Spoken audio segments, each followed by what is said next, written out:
तब से।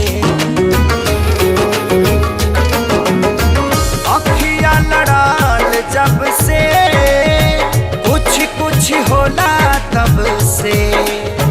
जान जान ले गईलू करे जा शिकार के हकार के दीवाना दिल फील करे लागल तोहरा प्यार के।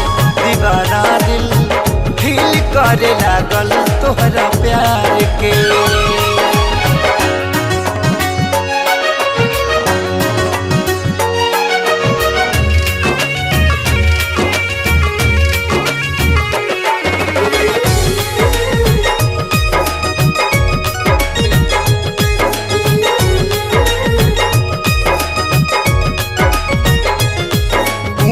के चंदा जैसे चमका तारू हो, रात रानी जैसे रानी गम का तारू हो।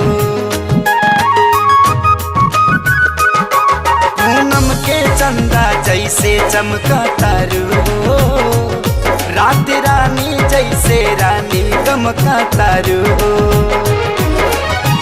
ओठवा से माथे टपके मन भौरा बन के लपके।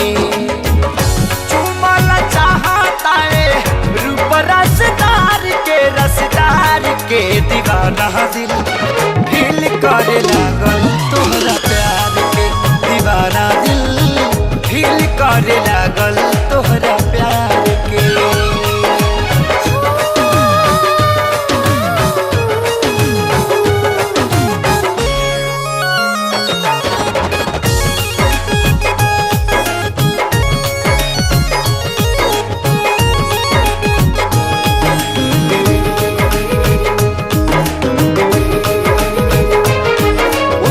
बाड़ू बन के परी आसमान से, पावेला तोहके दुआ करी भगवान से।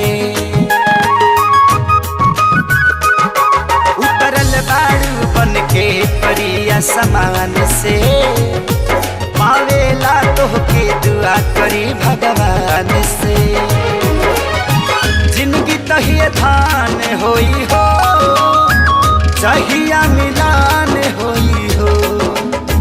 कहिया बतियाबू बोला केहुनी से मार के हमार के। दीवाना दिल फील करे लागल तोहरा प्यार के। दीवाना दिल फील करे लागल